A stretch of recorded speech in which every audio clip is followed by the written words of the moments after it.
আজ আমার জীবন নষ্ট করার জন্য কেরানীগঞ্জ মহিলা ডিগ্রি কলেজের প্রিন্সিপাল বদলুর রশিদ স্যার দায়ী। আজ আমার এসএসসি ফিজিক্স সেকেন্ড পেপার পরীক্ষা ছিল, আমি যথাসময়ে পরীক্ষায় অংশগ্রহণ করি এবং শেষে বাড়ি ফেরার 1 ঘন্টা পর আমার কলেজের sir Ruhul Amin sir phone দিয়ে বলতেছে, শিফাত তুমি একটু কলেজে যাও, তোমার কি জানি সমস্যা হয়েছে।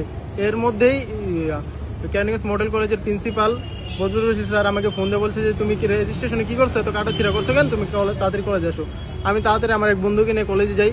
কলেজে যাওয়ার সাথে সাথে স্যার আমাকে তার কক্ষে ডেকে বলতেছে, তোমার তো খাতা নেই, তুমি খাতা কি করছো, তোমার পরীক্ষার এক্সামের কোনো খাতা নেই, তুমি খাতা বুঝাইছো, লুকাই লাইছো, তুমি ফালাই দিছো, তো এর জন্য তুমি দায়ী, তুমি তাড়াতাড়ি খাতা বের করে দাও, নাহলে তোমার নামে আমি মামলা দিব, তোমাকে থানায় পাঠাবো।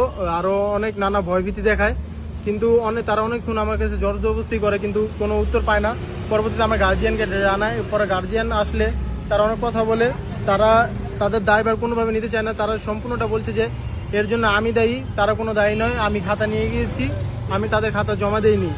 পরবর্তীতে তারা আমাকে নগদ 1 বছরের জন্য এক্সপেল করে দেয় এবং জিটি করে দেয়, থানায় মামলা করে দেয়। আর আমার জীবনটা তারা নষ্ট করে দেয় 1 বছরের জন্য। এর দায়ভার কি আমি নিব নাকি তারা নেবে? তাদের হলের যারা দায়িত্ব ছিল তারা পুরো দায়িত্বহীনতার কাজ করছে, তাদের কোনো কাজই এখন যে আমার এই 1 বছর নষ্ট করে দেয়, তারা এই দায়ভার কারণ নেবে। তারা তাদের দায়িত্বহীনতা সমস্ত দোষ আমার উপর চাপিয়ে দিচ্ছে, বলছে যে সব দোষ আমার, আমি সম্পূর্ণ খাতাটা আমি বাসে নিয়ে গিয়ে ফেলে দিয়েছি বা কিছু করেছি, তারা বলছে এটা। তারা অনেক আমাকে ভয়ভীতি দেখাচ্ছে, অনেক হুমকি দিয়েছে, কিন্তু তারা কোনো প্রমাণ পায়নি। তারা তাদের গায়ের চামড়া বাঁচানোর জন্য আমাকে 1 বছরের জন্য এক্সপেল করে দিল, একটাবারও আমার কথা ভাবলো না। আমি এর বিচার চাই। সবাই একটু কি কুমার কি মন নাই।